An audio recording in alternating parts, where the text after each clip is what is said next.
앞에 주일 이 새벽에도 나올 수 있도록 인도하시니 감사를 드립니다. 우리의 모든 소원, 기도의 제목은 주님을 닮아가며 하나님 나라에 이르는 것이오니 주여 우리를 인도하여 주시고 이 새벽에도 은혜 내려 주옵소서. 예수님의 이름으로 기도하옵나이다. 아멘. 찬송가 452장입니다.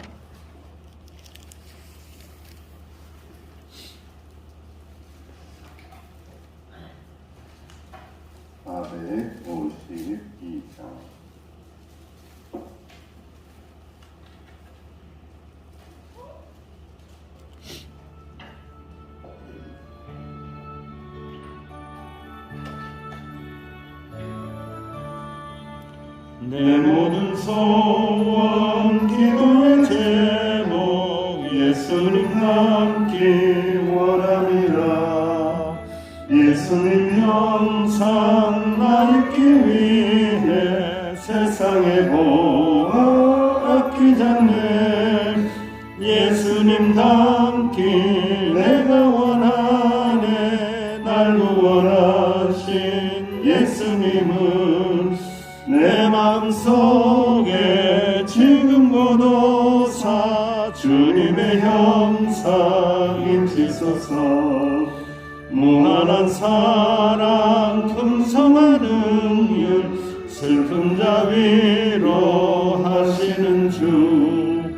길 잃은 죄인 부르는 예수 그 형상 담게 하옵소서. 예수님 닮기 내가 원하네. 날 구원하신 예수님은 내 마음속에 지금 고도사 주님의 형상 인치소서. 겸손한 예수 거룩한 주님 원수의 멸시 참으시사 우리를 위해 고난을 받은 구주를 닮게 하옵소서. 예수님 닮기 내가 원하네. 날 구원하신 예수님을 내 마음속에 지금 고도사 주님의 형상 인치소서. 권사님 나오셔서 기도하실 때 함께 기도합니다.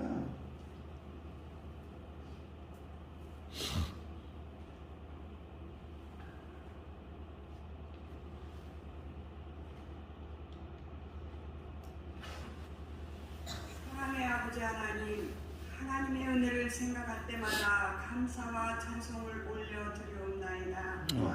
오늘도 만세전부터 예정하신 귀하고 복된 주일 새벽 예배에 나올 수 있는 여건과 건강을 허락하여 주심을 감사드립니다. 하나님, 저희들 한 주간 사는 동안에도 세상과 더불어 살면서 하나님 보시기에 아름답지 못한 여러 가지 일들이 있는 줄 압니다. 이 시간 주의 보혈로 정결케 하여 주시사 깨끗하고 온전한 몸과 마음으로 예배드릴 수 있도록 은혜 내려 주시옵소서. 사랑의 주님, 간절히 바라옵고 나오기는 매일 하나님 앞에 나와서 기도하는 우리 성도님들의 기도를 들어 응답하여 주시사 하나님의 살아계심을, 하나님의 역사심을 체험하며 살아가게 하옵시고 이 놀라운 하나님의 능력을 다른 사람에게도 자랑하며 알리는 삶이 있어지게 하옵소서. 또한 우리 교회에 각 기관들이 있습니다.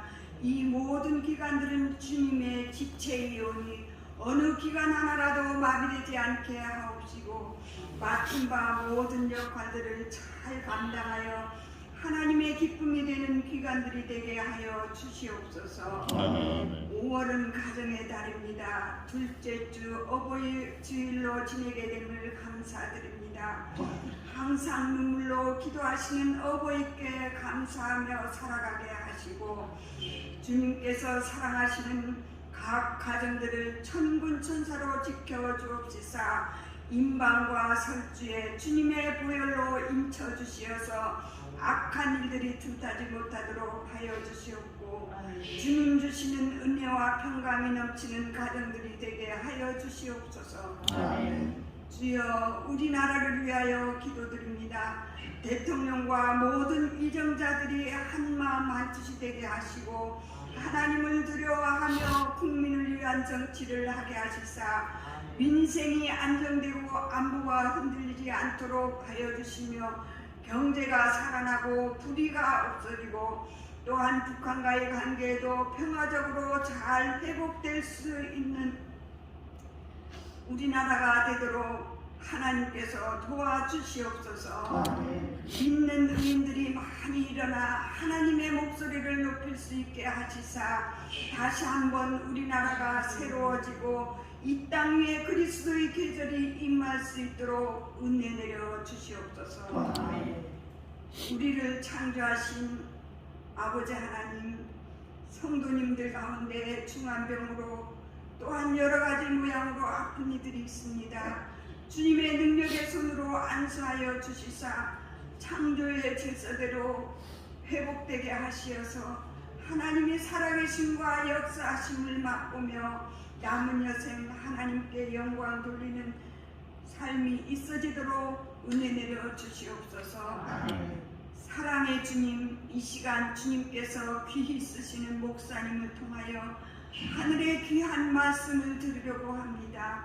늘 영육간에 강건하게 하옵시며 날마다 새 힘을 주시사 피곤치 않도록 은혜 내려 주시옵시고 말씀이 언제나 살아 역사하게 하시어서 저희들이 그 말씀을 듣고 세상에 나아가 그리스도를 증거하며 하나님의 기쁨이 되는 귀한 생활들이 있어지게 하옵소서.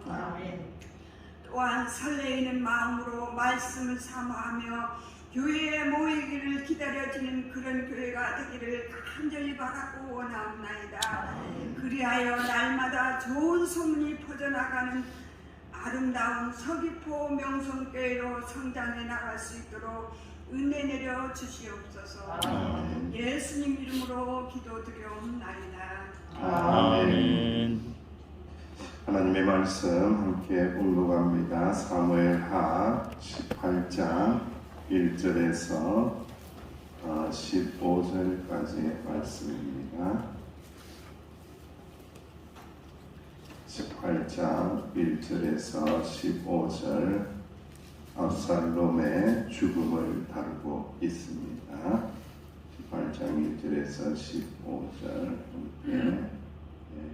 합니다. 시작. 이에 다윗이 그와 함께한 백성을 찾아가서 천부장과 백부장을 그들 위에 세우고 다윗이 그 백성을 내보낼세 3분의 1은 요압의 희하에 3분의 1은 서루의 아들 요압의 동생 아비새의 희하에 넘기고 3분의 1은 가드 사람 잇대의 희하에 넘기고 왕이 백성에게 이르되 나도 반드시 너희와 함께 나가리라 하니 백성들이 이르되 왕은 하지 마소서 우리가 도망할지라도 그들은 우리에게 마음을 쓰지 아니할 테이요 우리가 절반이나 죽을지라도 우리에게 마음을 쓰지 아니할 테이라.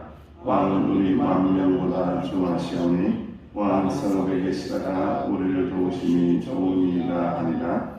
왕이 그들에게 이르되 너희가 좋게 여기는 대로 내게 행하라 하고 너 문 곁에 왕이 있음에 모든 백성이 100명씩 1000명씩 배를 이어 나가는지라. 왕이 요압과 아비새와 잇대에게 명령하여 이르되 나를 위하여 젊은 압살롬을 너희들이 데려와라 하니 왕이 압살롬을 위하여 모든 군 지휘관에게 명령할 때에 백성들이 다 들으니라.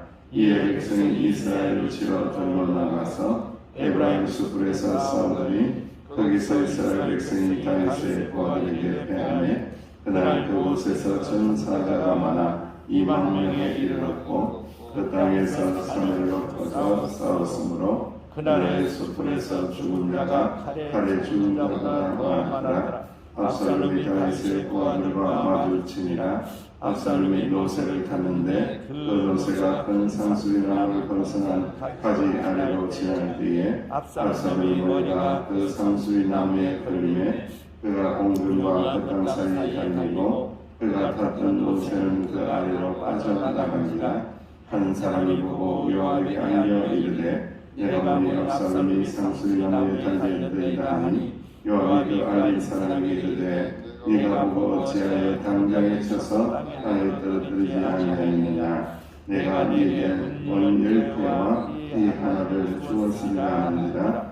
그 사람이 요압에게 대답하되 내가 내 손에 은 1000개를 받는다고 할지라도 나는 왕의 아들에게 손을 대지 아니하겠나이다. 우리가 들었거니와 왕 당신과 아비새와 이때에게 명령하여 이르시기를 상당한 모든 죄는 압살롬을 행하지 말라 하셨나이다. 아무 일도 왕 앞에는 숨길 수 없느니 내가 만일 거역하여 그의 생명을 해하였다면 당신도 나를 대적하였으리라 하니 요압이 이르되 나는 너와 같이 지체할 수 없다 하고 손에 작은 창셋을 가지고 상수리나무 가운데서 아직 살아있는 압살롬의 심장을 찌르니 요압의 무기를 든 청년 여인이 압살롬을 에워싸고 쳐 죽이리라. 아멘.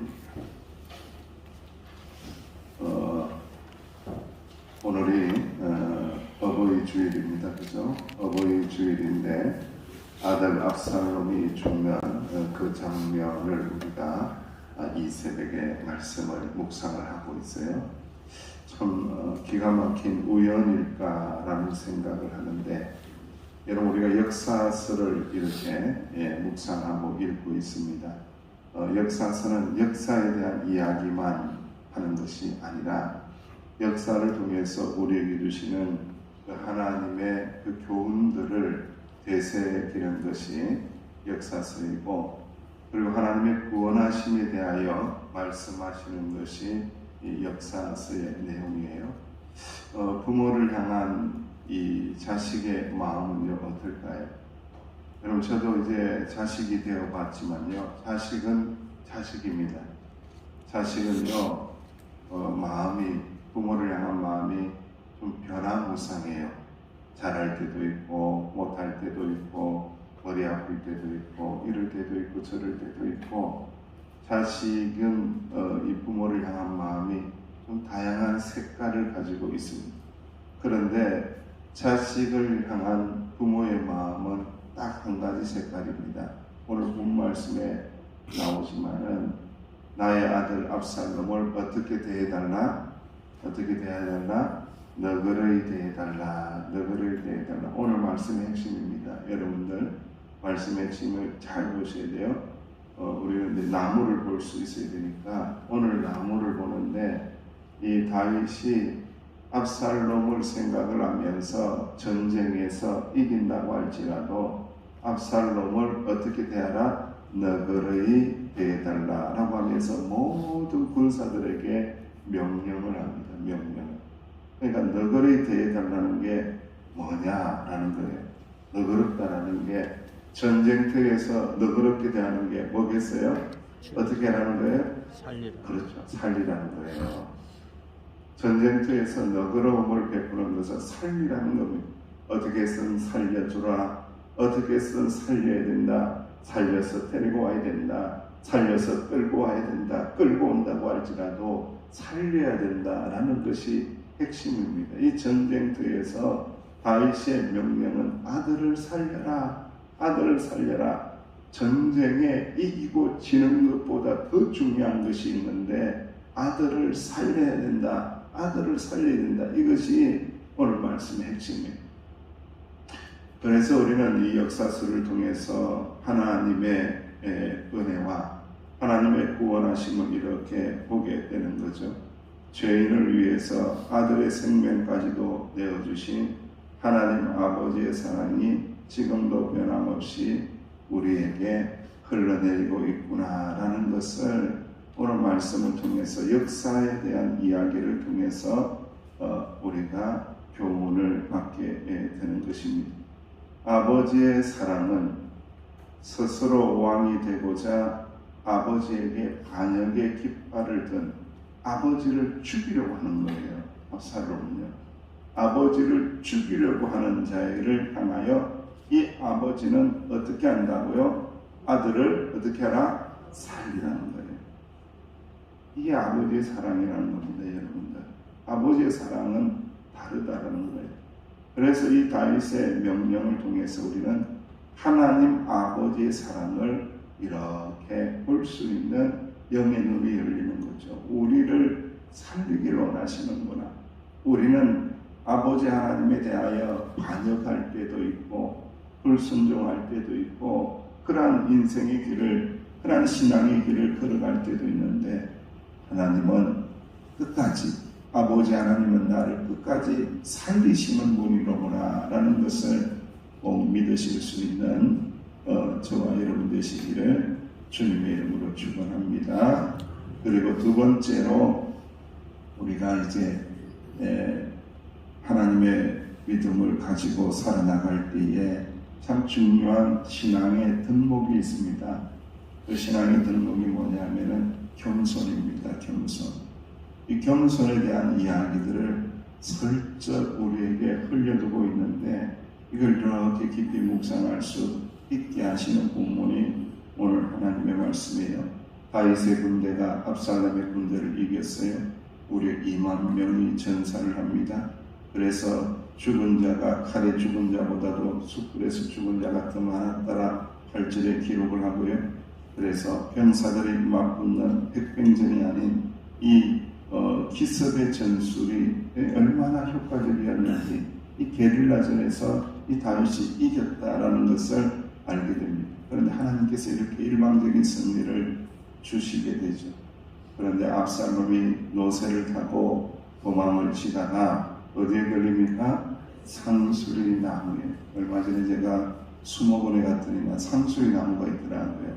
상수리 나무가 있는데 그 상수리 나무가 이렇게 이 가지가 휘청하게 낭청하게 이렇게 내려와 있더라고요. 워낙 나무가 크니까 이 가지가 내려와 있는 머리가 달락말락 할 정도로 내려오더라고요. 그 나무 사이에 뭐가 걸려서 머리털이 걸려서 대롱대롱 매달리게 되고 평소에 그가 자랑스럽게 여기던 풍성하고 아름다운 머리털이 그의 목숨을 앗아갈 줄을 아무도 생각을 못했던 거예요. 그렇게 풍성한 머리털을 자랑하면서 외모를 자랑하면서 압살롬과 같은 자가 없었더라. 그 머리가 길고 빛나고 아름다웠는데 그 머리가 자기 자신을 죽음 속으로 몰아넣을 줄은 아무도 몰랐다 이거예요. 이 모습을 통해서 우리는 깊은 생각을 하게 됩니다. 압살롬의 머리털 안에는 어떠한 내용이 들어있느냐? 자신의 욕망, 자신의 허영, 자신의 자랑이 들어가 있는 거예요. 그의 자기가 결국은 올무에 걸려서 자기 스스로 올무를 만들어서 죽어버리는 그러한 지경에 빠지게 된다라는 것을 말씀을 하고 있습니다. 성경에서는요, 끊임없이 교만에 대한 영적인 전쟁을 말씀하고 있습니다. 레위기서 26장 19절에 보면은 내가 너희의 세력으로 말미암은 교만을 꺾고 너희의 하늘을 철과 같게 하며 너희의 땅을 녹과 같게 할 것이다 라고 하나님께서 말씀합니다. 여기에 보면 중요한 말씀이 나옵니다. 교만의 동기가 되는 것이 있는데 세력이 생기면 교만해진다. 혼자 있을 때는 약하니까 교만해지지 않는데 이 사람 저 사람 모여가지고 으쌰으쌰하고 높여주고 세워주니까 교만이 생긴다. 그러한 세력을 등에 업은 교만을 가졌을 때에 하나님께서 교만을 꺾어버리시고 너희의 하늘을 철과 같이, 하늘이 철이 되면 어떻게 되겠습니까 여러분? 아무 하나님의 은혜가 안 내려온다는 거예요. 하나님의 은혜가 하나도 주입이 안 된다는 거예요. 그렇게 심판하신다는 거예요. 교만한 자를, 세력을 등에 업고 교만한 자를 하나님께서 철저하게 심판하신다라고 레위기서에 말씀해 주고 있습니다. 신명기 8장 14절 말씀에도 이 마음이 교만하여 네 하나님 여호와를 잊어버릴까 염려하느라. 하나님의 염려가 무엇일까요? 하나님의 걱정이 무엇일까요? 그 걱정을 이야기하고 있습니다. 교만하면 일어나는 현상이 있는데 하나님을 잃어버린다는 거예요. 하나님을 잊어먹는다는 거예요. 하나님을 잊어먹는다는 게 무슨 의미입니까? 하나님의 은혜를 잊어버린다는 거예요. 그래서 여러분들 교만한 사람 보면은 하나님의 은혜가 떠납니다. 하나님의 은혜를 이야기하는 사람이 없습니다. 자기를 이야기하죠. 자기 자랑을 이야기하죠. 자기의 공로를 이야기하죠. 교만한 사람은요, 하나님의 은혜를 자랑하지 못하는 거예요. 왜냐고요? 하나님의 은혜가 떠나버리기 때문에. 그래서 오늘 끊임없이 하나님 앞에 엎드리면서 하나님의 은혜를 구하는 이유가 바로 거기에 있는 거예요. 하나님의 은혜를 구할 때에 하나님의 은혜만 임하는 것이 아니라 하나님께서 나를 떠나지 아니하시는도다, 나와 함께 하시는도다, 나와 동행하여 주시는도다. 할렐루야. 그 은혜가 얼마나 귀한지를 말씀하고 있는 거예요. 그리고 여러분, 하나님은요, 교만한 자를 그냥 두지 않습니다. 사무엘하 22장 28절 말씀에 보면은 주께서 공고한 백성, 긍휼을 구하는 백성들은 구원하시고 교만한 자를 살피사 어떻게 하신다고요? 낮추신대요. 교만한 자 자꾸 높이 올라가려고 하지만 하나님께서 살피시사 낮춰버린다는 거예요. 낮춰버린다. 그냥 두시지 않는다는 거예요. 그냥 눌러버린다는 거예요. 사랑하시는 주의 백성들이요, 오늘 하나님의 말씀은 주제가 딱 두 가지입니다. 내 아들 압살롬을 너그러이 용서해라. 너그러이 대하라. 너그럽게 용서해달라. 아들을 살리라. 아들을 살리라.